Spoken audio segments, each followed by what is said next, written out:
Hi, welcome to episode 9 of Limitless Stories podcast. In this episode today, we have the pleasure of having Gabe. You know Gabe, he's been here before. The usual suspect. And we have Orette Morgan, who's joining us from BCIT. And today I'm going to let the guests take out the intro part of the pod. Gabe has been with us before, so y'all know about him. So we're going to take it to Orette to And I take... also don't need an intro. Yeah, If you need an intro to me, then why are you still listening to this? No, just kidding. Right. Go ahead. All Orette. right.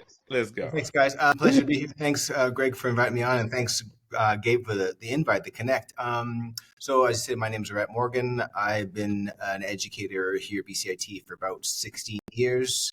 I teach a vocational program. Basically, students come in with no skills and they leave in 10 months with marketable skills. They can work in IT. So basically, they come in, I teach critical thinking, troubleshooting, and problem solving. So I really am about teaching life skills in addition to whatever skills they need. Other than that, I just finished a master's in counseling psychology. I'm moving towards a more therapy-focused role outside of my education role. And that's been an exciting journey over the past 2 years. 2 sons, 2 teenage sons in high school, playing basketball, doing the whole thing. So been married for 20. So I got a lot going on. So yeah. Talk to us about the podcast, Professor. Oh yeah, I forgot to Come plug on this. now. Yeah, so Gabe and I have been having many conversations for years. We decided to get together and stop the nonsense and just put it on wax. We said, okay, let's start a podcast. We started the OG podcast. I think it was, earlier in the summer, and we got a few episodes in. And basically, Gabe and I always have interesting conversations about life, culture, sports, fitness, relationships. And then as we sort of built our bond, we started getting a little bit more vulnerable and open and talking about our lives in general and in a more deeper sense and having more meaningful conversation. And so we really decided that, what we needed to do, whatever it is, we wanted to capture that, put it down and just share it with other people. So the OG podcast, it's on Apple Podcasts right now. It's on Spotify, Amazon, anywhere you get your podcasts. It's raw and unfiltered, but hope you like it. And it's a work in progress. So thank you. Yeah. Yes, sir. Before I hand the mic back to Greg, I want to add that our tagline is unpacking modern masculinity. Yes. Because I think as we go into this phase of where a lot of mental health is more in the shifting from the peripheral to the main view, I think more than ever men need role models of what is that? One thing to be okay, it's okay to talk about your feelings, it's okay to be vulnerable, but what does that look like? And Orette and I have had different aspects and different experiences within that same realm in order to place that onto and in order to project that and to present ourselves in a certain way. So we really wanted just to help and share and help other men also get to this space where they're able to discuss. Beautiful. First and foremost, congrats on both of y'all for doing that, because I think as Gabe said and as Orette also outlined, it's very important to have those spaces that allow men to come in and not necessarily just talk about their feelings, but just talk. Sometimes all you need is just a space to talk, because it's not that deep. You know what I mean? So definitely let's keep that work going. I'm definitely going to subscribe. The OG podcast, you all heard it first. They got episodes rolling, so congrats on that. Keep going, keep pushing the boundaries. And yeah, we're gonna you touched on vulnerability and how you allow yourself to kind of talk about deep conversations. Let's go back to just Orette the person. What you encompass as a human being, what does that look like for you in terms of mindfulness? What does mindfulness look like for you? Well, for me, mindfulness, as I would say, is something that I really thought about as a construct, as a topic. Really started for me, I would say, 2018. I was on a very much a high in life. Things was going well. I started a tech company with my brother. Things were excellent, and I thought really I wanted to always make the most amount of money. Is because we're saying rich is success. That's what it means. And then what happened was we started a company. It was great for about 10 months, and then it died. And through that process, I really hit bottom, and really it was a place where I figured out who I wasn't actually, but I didn't know who I was, if that makes any sense. And that allowed me from that place to say, okay, you know what? Well, I don't want to be a CEO of a tech company. I do want to help people. I do want to coach and mentor, which I have been doing, but I was sort of broken. And so, long story short, what that means to me is that when I started to do the work and there's a fellow I read called Dr. Sean Ginwright. He does something called healing centered engagement. The mirror work is what it's called. Look in the mirror and asking yourself the hard questions. Can you answer them? Can you work? And that's when the mindfulness started, and eventually started getting into actual meditation, really getting back into the gym, focusing on my body and my fitness. All my relationships had suffered at that point: wife, kids, life, my brother, all of it. And so that part was the bottom, but the journey was allowing me to find mindfulness as something that I could actually engage with, because someone who is diagnosed with ADHD, myself, neurodiverse, there's constant distraction, and I didn't know that's what it was until I learned about myself. So anyway, long story short, mindfulness has been a process, Right. identifying that it was necessary, finding a place to do it, recognizing that I think it's something that I think is life skill, not just something you do to repair or fix or just try to get into. It's something I think mindfulness is something that actually allows us to get to vulnerability, because if we're not mindful of who we are and how we present ourselves in the world, I don't know how I'm going to be vulnerable. So I hope that's enough, but yeah, Right, that's right. yeah. That's a good insight. And I think the mindfulness aspect, we have different connotations on what it means and how we perceive it as human beings and as individuals. But I think the most important thing is being mindful of what's going on in your life. And I just want to double click on a moment where you said you hit rock bottom. When you get to that point where you realize you don't want to be the CEO of a tech company, we all have big dreams and big Mhm. aspirations. Like when we're coming up, you're building this amazing product or service in the tech world, tech is booming, you feel like you got a valuable insight to contribute to the world. But then it gets to like rock bottom. Like, what are you thinking about yourself in that moment? Well, you're asking me, I'm thinking about, at first, I'm like, in the beginning of the year, I'm thinking, I'm going to be rich. And then that's fantastic. And it's like, oh my God, I see all this paper. And I started making decisions that are sort of around that. And then when the bubble burst, as it were, it really was hard, because I felt like I'd reached the peak, the pinnacle. I was going to be rich. I was going to be able to look after my mom. I was going to be able to buy a house I was going to do all the things. And when that got stripped away, it took me, I would say, a couple years to really realize that, you know what? Nice things are nice. I still like nice things. This idea that success is akin to wealth and being able to make it rain or do whatever I want to do and buy anything I want to buy, that connection, I found I had to be broken. This idea of, Mm, and I won't get too political, neoliberalism, late stage capitalism, all these things are teaching us to consume, continue to buy, fill the hole that you need with stuff.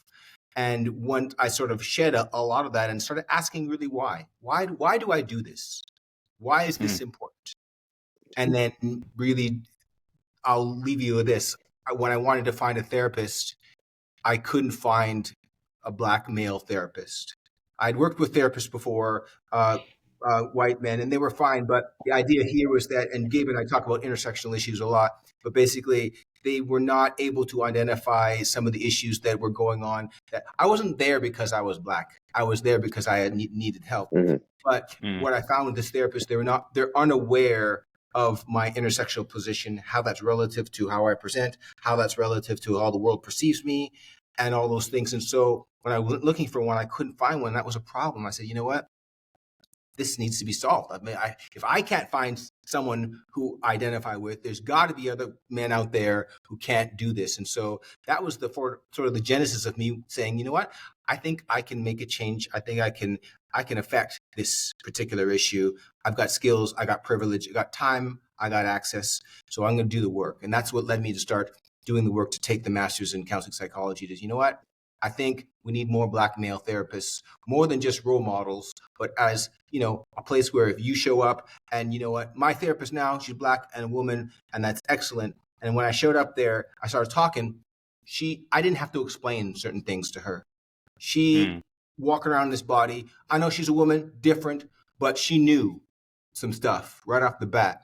And what I found, that how that was really impactful was that I was able to feel what I would call safety for the first time with another person. I didn't have to not say whiteness. I didn't have to not dance around racism. I could just talk about my reality, and she understood. And that was really, really powerful, which doubled down the feeling that, okay, I think I need to do this and be able to provide and hold this space for others. Nice. I want to get Gabe's opinion on this in the realm of the aspect of connecting with somebody from a similar background, um, whether that's race, whether that's religion, whether that's because we have different ideologies and different things that connect us with similarities. We're all here because we love being emotionally intelligent men who are self-aware, mindful. At that point, it doesn't necessarily come to the color or the rate or the religion or whatever. It's just a mindset thing. So I'm curious for Gabe, like growing up and also doing therapy, have you ever felt a sense of, oh, I need to connect to somebody who looks or thinks like me so that they can be able to understand how my upbringing, like, because I'm always curious to get different opinions and different perspectives. That's a great question. Before I answer though, I would like to honor you Greg, by saying that you said connect 3 times there. And I think that is a fantastic homage to 2024-2025 Rookie of the Year Dalton Connect. And every time that you say Connect, over these next however long, I'm gonna say Dalton Connect. So, in Gabe all in seriousness, basketball. I know, Mm-hmm. always.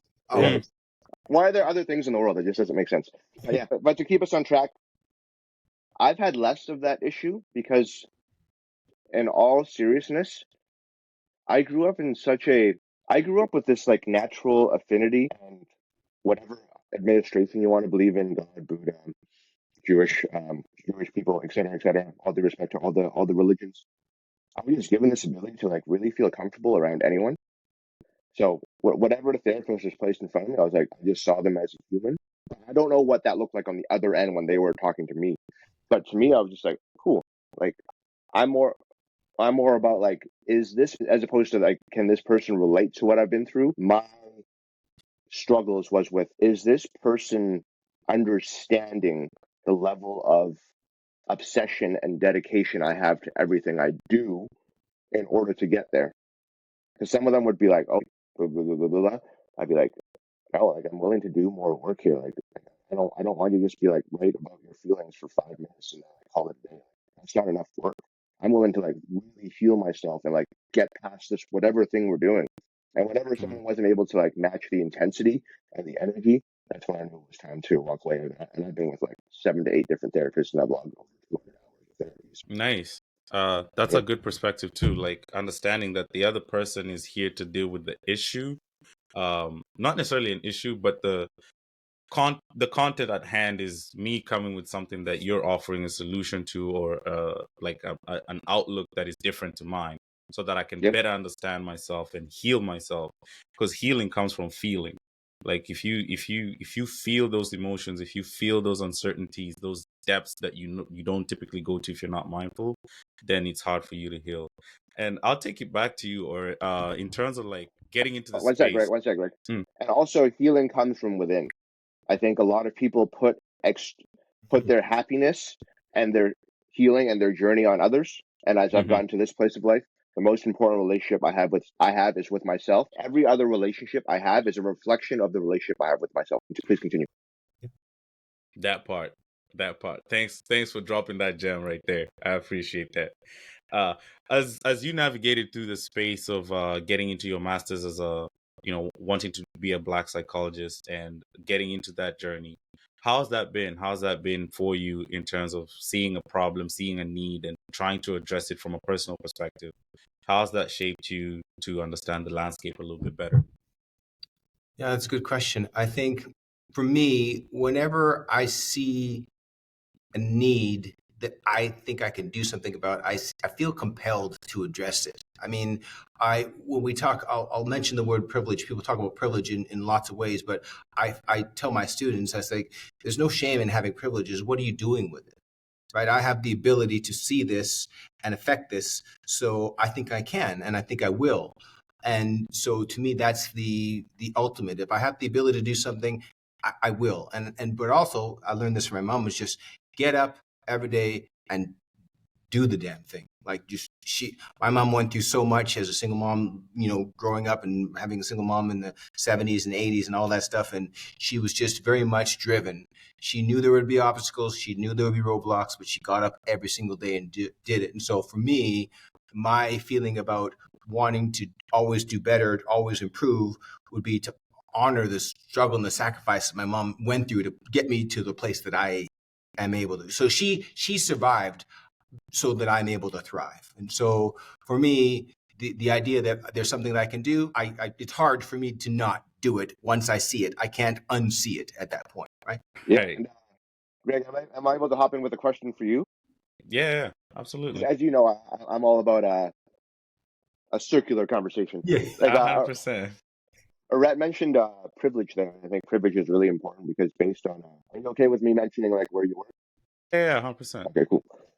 So you work at the Apple store, right? So I think like Mm-hmm. where in order to be even going to that store, you need a lot of privilege, right? So like, do you think you currently have, what are you doing right now to address the blind spots when like someone who may not be able to, a person who doesn't have the resources to go to the Apple store, you see them on the street, you see that a person may just be coming in just to check things out. How are you, Dalton, connecting those your neurology and to get yourself in a mindful place to be like, hey, I still want to be a good human to this person when you're working? I think that comes from something you mentioned earlier. Great question, by the way. I think that comes from something you mentioned earlier, and it boils down to what sort of relationship do you have with yourself? Funny story is, and I'll tie it to the statement I made right now. I used to work at the Apple store when I was in university as a part timer. I used to work there as just a way to survive. And at the time, my stint during that time, I was kind of troubled with my personal life. It had a direct correlation to how I related to customers or people who showed up to the store. I had zero empathy. I had zero compassion. I'm just here to get paid and go home.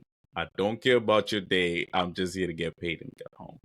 Fast forward 2 years later, when I go back in the midst of, doing other various things that I'm trying to get my life into, I am so empathetic, and the results or the metrics that we use to kind of like measure our performance are off the charts. And I was thinking about this the other day. Why is that? Like, why is that? What shifted? I shifted. The person inside me shifted.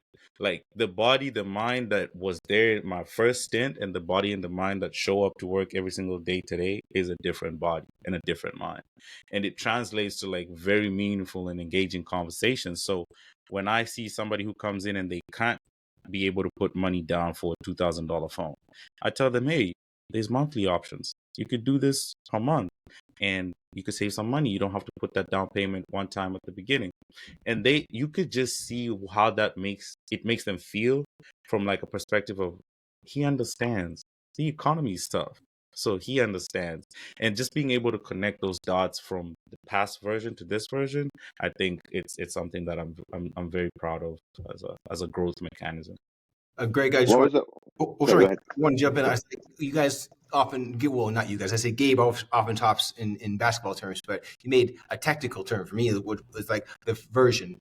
This version of you is different, right? And so for me, this version of me, I would always hope is a better version than the one that was a day ago, a month ago, a year ago. And I read a quote one time, and it said that if you're not cringing at something you said or did 6 months ago, you're probably not growing. Right. And I'm like, maybe I didn't say too cringy things. But what I'm saying is that I think the version of me now is constantly trying to reflect on how can I improve. And Gabe and I have talked a lot about, atomic habits and these kind of things. We really love that. I don't know if you're familiar with it, but really just I think it's the aggregation of compound games. But basically every little aggregation of marginal gains. Thanks, Gabe. But basically every little bit of improvement counts. It always does. We continually trying to build on it. And so I like you referencing the version, because this version is better than the previous version, and I'm working on the next version right now. Mm-hmm. I also think like one of the things I say when I coach basketball, not one of the my founding pillar is process over outcomes. Yes. And I think it's so important to also be loving of the previous versions of yourself. Like one thing I find in social media, I love, and you know, I'm an older person now, so I still use Facebook, but then Facebook will pop up and be like all the memories like 13 years ago, like this happened, and then sometimes I'll really be like, yo, I took this picture, Oh my I God. typed this as a public status, but then it's so cool because you're like, man, I Because wouldn't who say that now. cares, bro? Who Yeah. cares? Unless it's something like totally offside, like I thankfully have not done. But then like there are certain parts that you should be like, yeah, this is awesome. Look how far we've come, and look at the memories we've created to get here. That's freaking awesome. Right. I think what you're saying is what in counseling and therapy, we talk about what we call a strengths-based approach. We look at our strengths, we build on that. Where we're weak, we want to improve, but we look back and say, hey, you know what? I did this. This was great. I can be proud of this. And not just be like, oh, I could have been, I should have been, I would have been better. But let's try and work on our strengths, which is something that I would absolutely want to do with clients. And basically, it's what I do with students. A lot of times we address what I call negative self-talk. And the main thing that I get across students in the first few weeks is I hear them saying, oh man, I'm stupid, or I should. And we really get into the idea that if I say, this is the exercise I get them to do. If you said those words to yourself, if you said them to your friend, how do you think they'd feel if you said those words to them? And they're like, oh, actually not so good. I'm like, okay, well, it still matters that you're saying it to yourself. And so basically what I'm just trying to get them to do is not cut things out or move things away or forget about it, but understand that the language that they use to describe ourselves now, in the past, in the future, is important. Because if I describe myself as, ambitious, up and coming, I'm excited, versus, I'm, angry, upset, resentful, versus I'm stupid, but you know what? I think I got a lot going on. I've got a lot to learn, right? You know what I mean? I got a question for both of y'all based on that, because I've Yeah. always tried to kind of like decode this in a roundtable discussion. When you think of like when negative self-talk or positive affirmations, what's the connection between that and actually the doing part? Because I could wake up every day and start saying, I am wholesome, I am eternally grateful. I could spell out all these affirmations and I could just go back and turn on my PlayStation and waste my day. Them affirmations were cute on the mirror, but they didn't equate to work. So how do you feel like is there a correlation between being affirmative positively, whether positive or negative? And do you feel like negative talk can make you do negative things, or like I'm just curious. Gabe, you want to go first? I think Gabe's, yeah, he's on. Am I back? Yeah, you're muted. Okay, cool. You're back. Yeah. Mm-hmm. Yeah, I think when it comes to like you mentioned affirmation, and I think there is the action piece that is directly linked to that. But I think that being positive self-talk is not the source of action. So what that means to me is positive self-talk gets you in a place where you can take that action in a loving way to yourself, right? Because you have to do that freaking thing anyways. Like you wake up at 7:30, I have to go to Apple at 9, right? Regardless of what happens there, I have to go to work. Or in Orette's case, I have to teach this class, I have to design this curriculum, whatever. This is something you have to do, but it's based on what your relationship with self.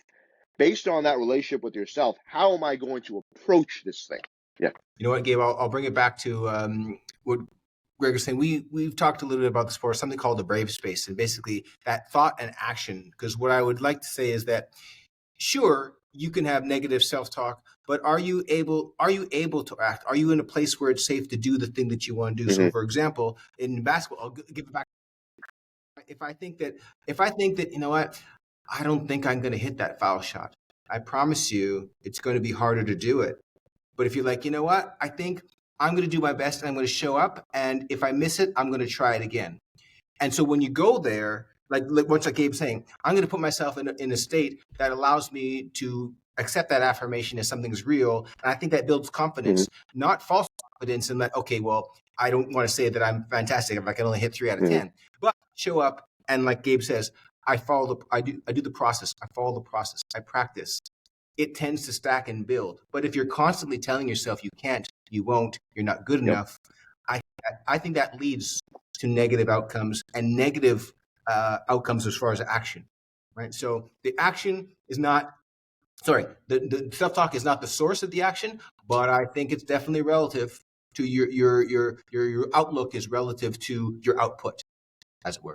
Yeah, I knew I asked the right people because from what I'm gaining is like, from what I'm understanding is the positive or negative pushes you to either a point where you get to the doing where you're mentally ready to do it, or you get to a point where you're mentally not ready to do it. Because I'm talking myself into doing something. Doesn't necessarily mean I'll do it, but at least I'm positioning myself to do it. And then when I talk myself like negative about myself, I'm positioning myself not to do it. So thanks for sharing those outlooks. Now today I have a concrete answer. Or I can even share this with even other if people. you are positioning yourself to, I guess, if you're speaking negatively about it, you're still doing it, but then you hate every second of it. I think that's the difference between someone who, if we talk about like, I know I don't want to go too far into basketball, but like Kobe Bryant versus Allen Iverson, right? Kobe was someone who loved practice or marketed himself to love. We're talking about practice. Exactly. We're talking about And practice. the other guy, as much as I love him, positioned himself, to use your words, and marketed himself as someone who didn't need it. So but then you have to, or my perspective is loving the work is such a beautiful piece. Because if you want to get to that place, if you want to climb that mountain, like that poster behind you, at some point you gotta put in the hard hours. But then what is your relationship with yourself to actually really enjoy those hard hours? Otherwise, you're just gonna show up and you're just gonna be you're gonna always be in the same place on the mountain. Well, we're going to jump in there because Gabe, I think bring it back to what I said before is about when the doing. Where are you doing the doing? So for you as a coach, and we talked about this a lot, when young athletes do things, the word you always talking about, admonishment.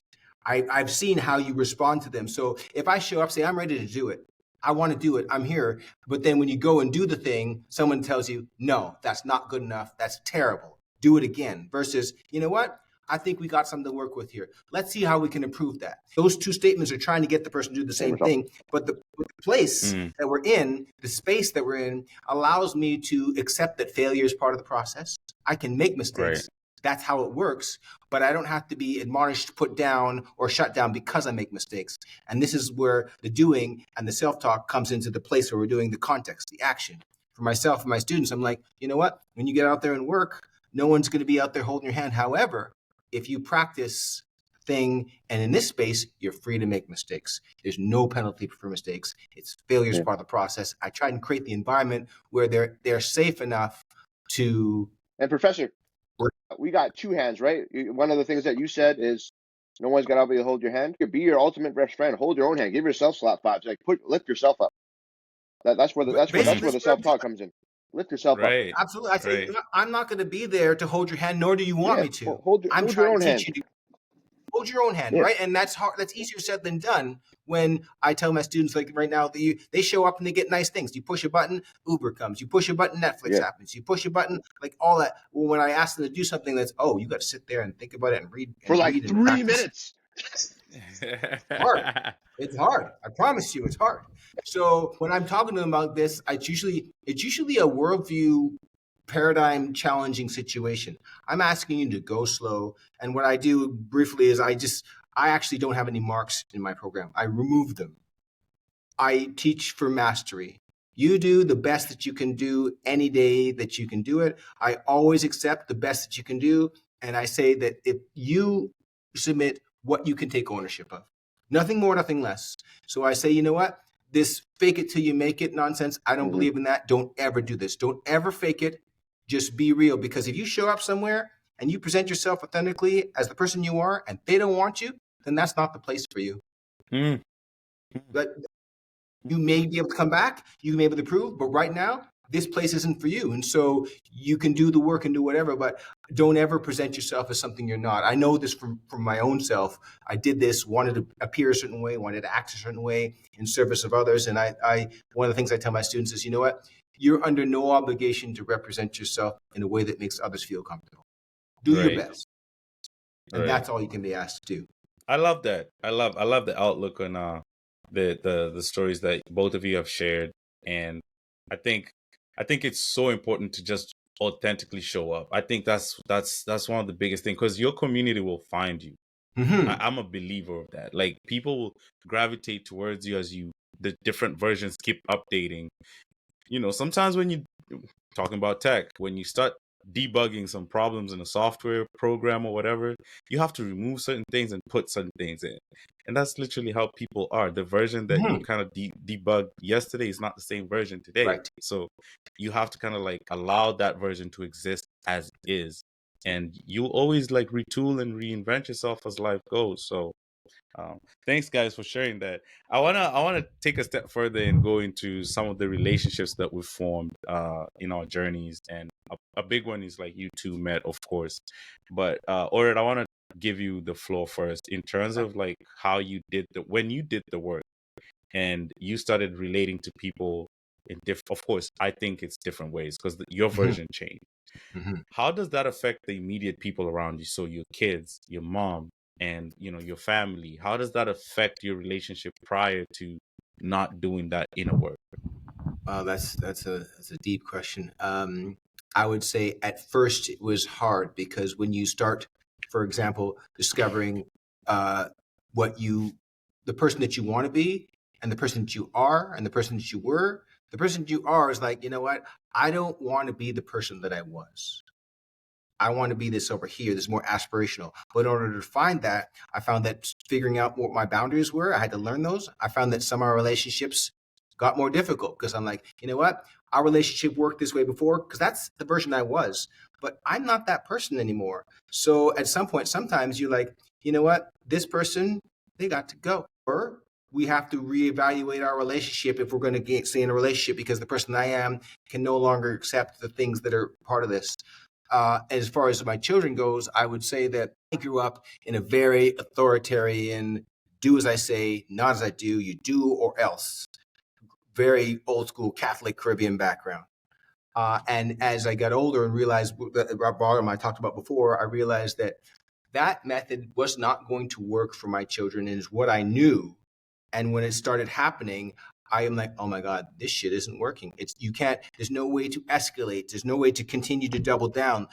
And so as it relates to your question, I had to start to find, how do I relate to my sons in a way that's going to affirm them and it's not a projection of the upbringing that I had, because I needed to do the work to figure out how do I be different? How do I show up for my sons in a way that's gonna make them thrive? And that's always ongoing.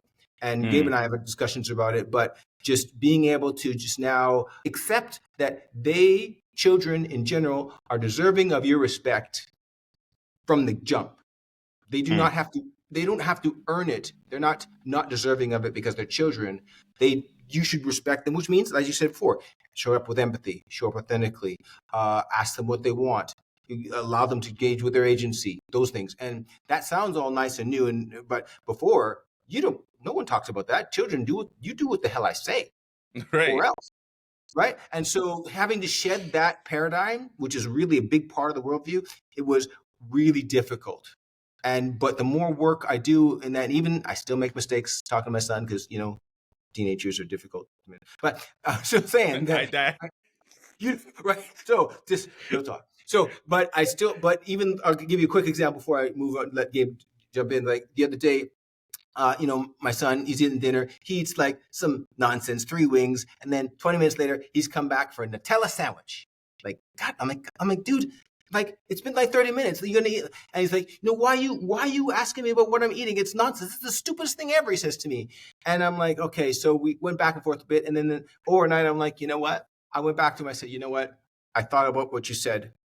I'm going to try and let go of my thoughts around your eating. And if I get into that again, I'd like you to say, hey, we talked about this. I thought you were going to let this go. That's going to be the cue to me. And Mm, so this was a piece of humility, right? I had to accept that he said something angry in a moment to me that when I thought about it, I'm like, okay, from his perspective, that's a bunch of bullshit. So how do I address and acknowledge and validate his experience and not continue to double down? Well, you just do as I say. So right. those are lessons that I wouldn't have been able to do. My 6 months ago version wouldn't have been able to do that thing that I did yesterday. But that's Nice. that. That's growth. That's growth. Like even to say like 6 months ago, that's Yeah. not that long ago. That's And not That that long. long. No. yeah, that's incredible. But yeah, I It, don't, I'm you older know, than you guys. I'm like 10 years. Hold on. I'm 14 years. Who goes? Who's 35? You 35, Gabe? 35? almost Almost. getting there. Yeah, you're ancient on Facebook still. I don't even have a Yeah. Facebook account. So I'm almost 50, right? So, I appreciate you guys you're in the space. Like the old adage, if I wish I knew what I knew then, I knew now. And you guys are like 10, 15 years earlier understanding this implicitly. When I was your age, I didn't know. Like, no, man, no.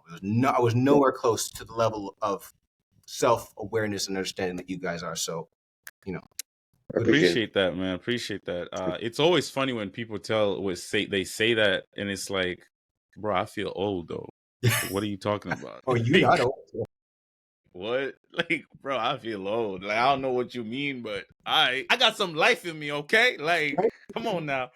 But I think there was one thing that you mentioned about like when you were when after you did the work and your version came up to be the self-aware, the self, and you with your sons.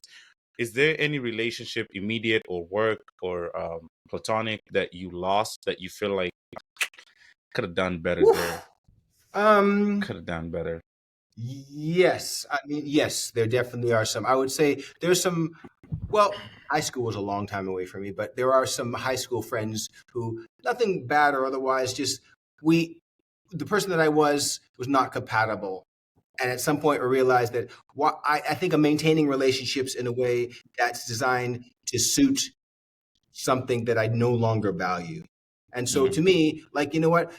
Gabe and I will have regular conversation, you'll chat with me, whatever, but it's not a one-sided relationship. I'm not like, if I don't talk to Gabe or call Gabe, it's not like he's not ever going to call me.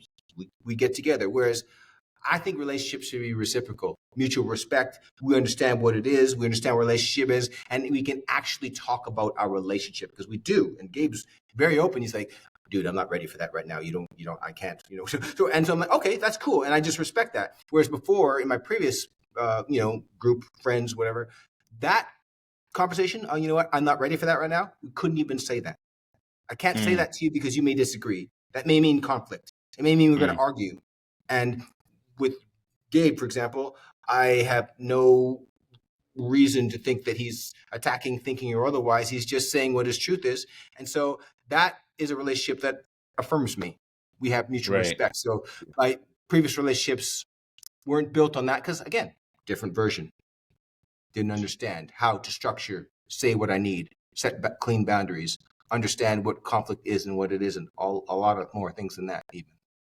Yeah, and I would just want to draw back and appreciate everything you've said. And I think the biggest piece that I like to see from people from your cohort and above, Orette, is like people who are actively working to heal their own stuff where they're not repeating cycles of the past. Like I'm around teachers a lot. I'm around other basketball coaches a lot.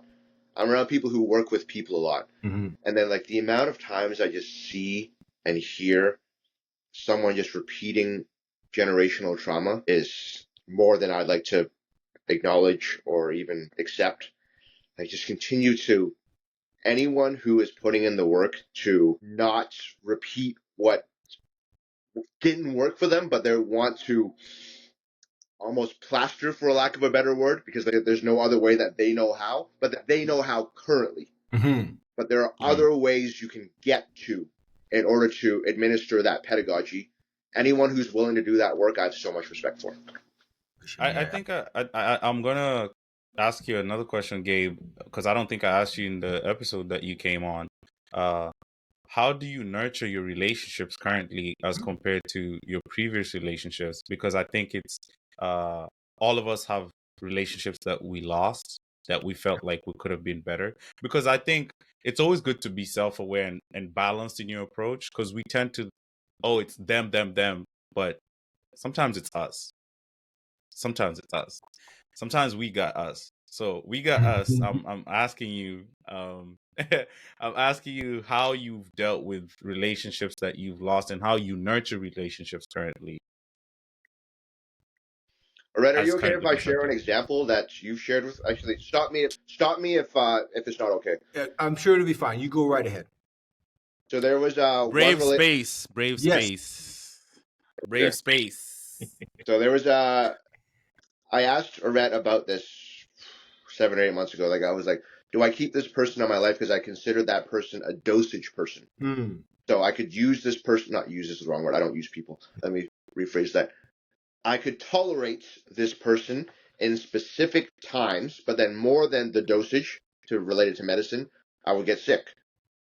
So then Orette likened it to a previous relationship that he had where he had to write this person a letter to be like, these are my boundaries with you. And then after he handed that person the letter, the boundaries were so clear. Right? So I think like in terms of maintaining my relationships, like that's still a work in progress for me. Like, but one thing that's non-negotiable for me now is I understand my value and I don't tolerate disrespect. So I'm working on like finding that courage to be like, hey, like this is what I need from you.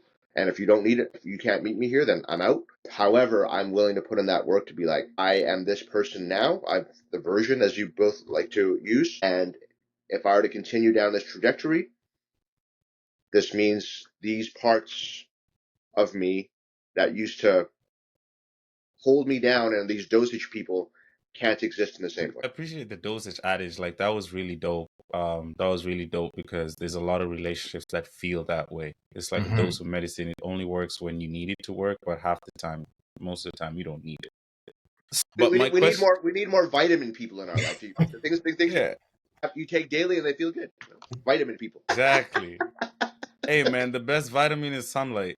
We don't There have you enough go. of that. Yes. But anyways, my question to you both is why are we, because Gabe, you mentioned it, like if you're not willing to meet my boundaries, like I'm out. I personally think we need to have a discussion on why we're so quick in this current generation to say I'm out when boundaries are not met. Because I think there's not a lot of, there's no perfection.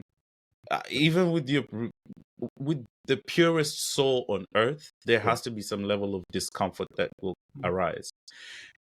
Why is it that I feel like the wave of relationships, work, romantic, platonic, is if you don't meet my standards, I can't tolerate this. Why is that? Okay, am I able to hop in quick? All right. Do it. My answer's pretty short. I just think that in this, because you use the term in this generation, we have unlimited choice.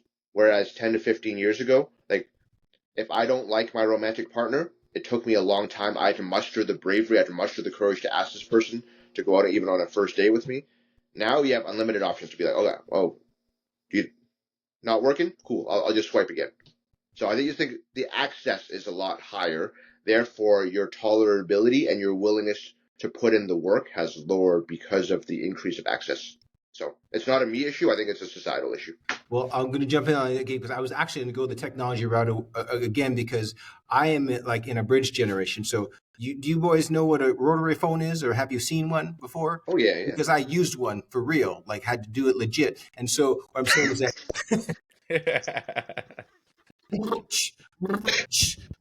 oh man, I got 6 more numbers. Right, so that's the thing I had to do. But what I'm saying is that basically what Gabe's saying is that I've got a lot of tech that allows me to obfuscate and create a boundary that isn't there when I have. And what does obfuscate mean? Oh, sorry, to block or to deny or to sort of make not clear, right? So I basically, as in Gabe's analogy, if I want to break up with somebody in my generation, the old guys, Facebook generation, you'd have to talk to that person for real, or at least call them on the phone. But now it's like, BRB, and then you don't.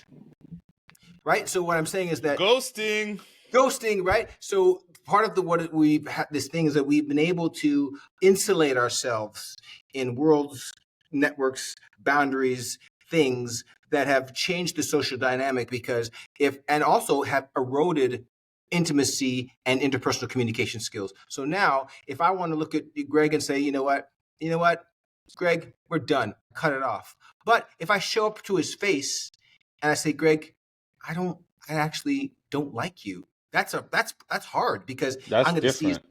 his face, I'm going to see his reaction, I'm going to see all those things. And so we have sort of muted our ability to accept those physiological responses, stimulus, and be able to work through them, because it takes more than just courage. It just, as a regular human being, I want to And it takes skill. take skill. Right? It takes skill Right. to articulate what you're feeling. No, go. The introduction of the reaction bar, that Apple, I love Apple products, like, and I never want to stop using them. Yeah. But like the introduction of the reaction bar on WhatsApp and everything, Yeah. It takes no fucking work to be like, I like this. No fucking work.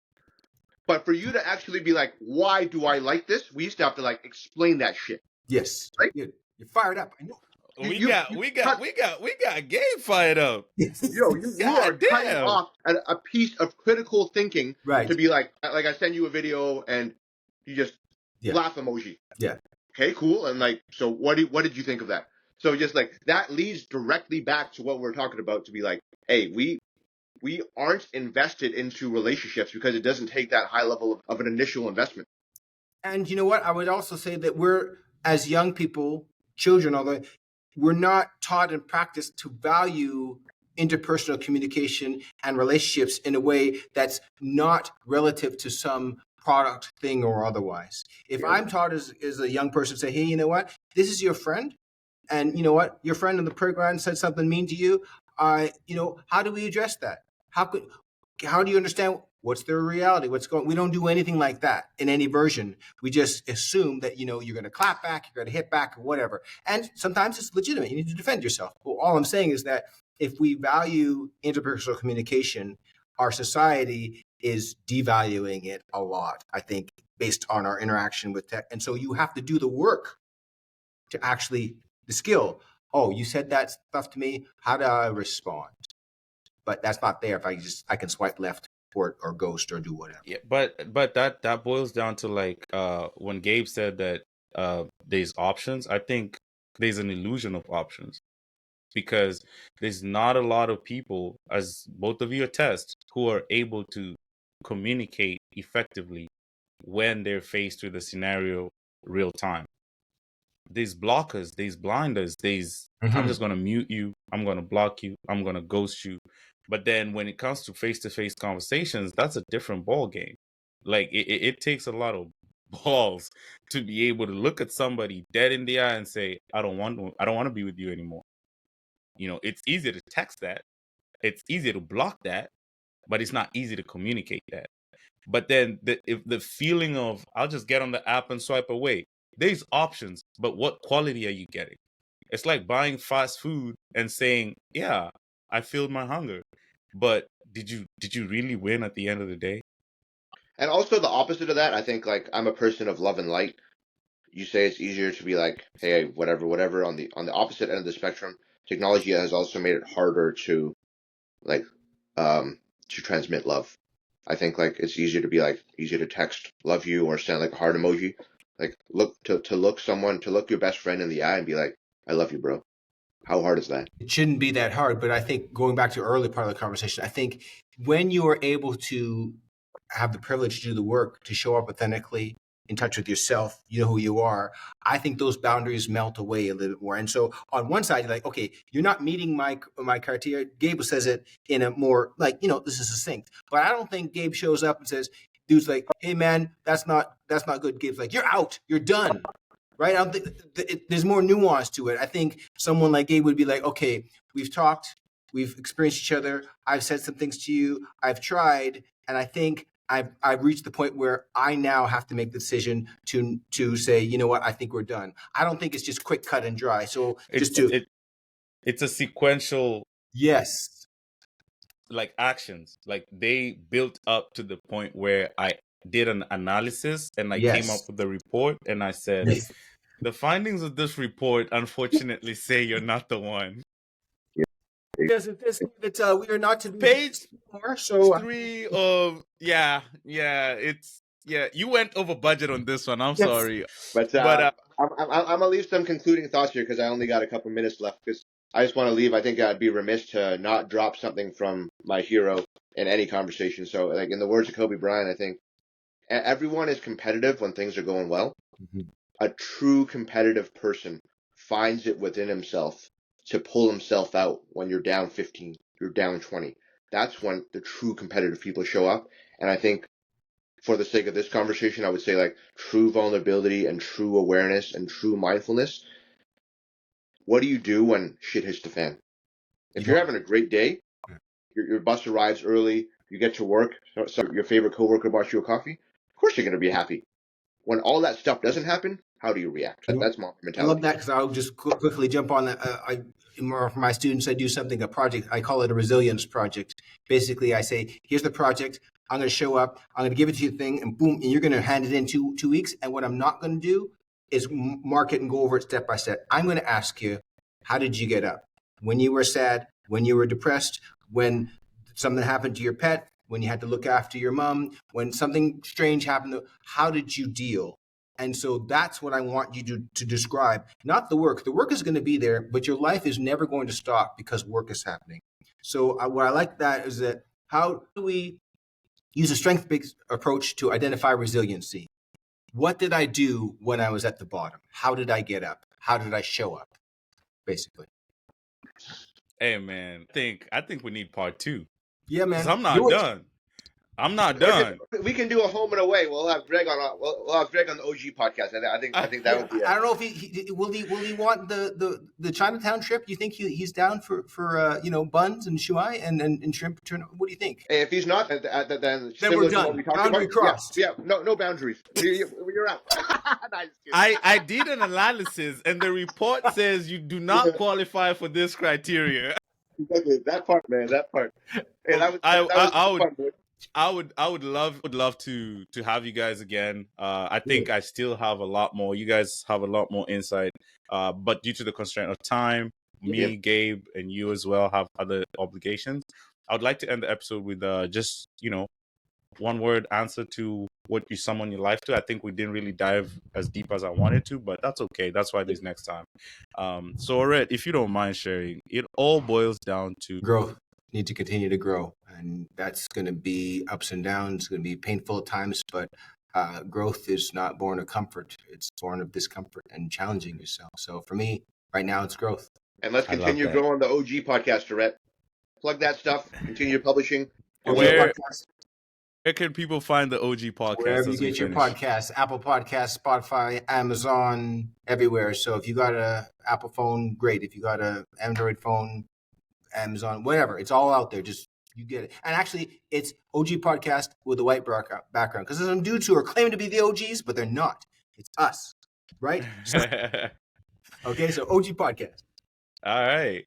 Well, thanks, guys. I appreciate you guys for coming through. Thanks, Gabe, for doing the intro. Orette, thank you for dropping so many gems. Thank you for being such a refreshing voice, a very good pinnacle to the Black community. I respect your mind. I respect your outlook on life. Appreciate and you. I would love to do this again where we can dive deeper into more of it, like your personal angle and just kind of like the growth that happens from today to the next version. Right. And with that, I'm gonna say we out. Thanks, Peace, guys.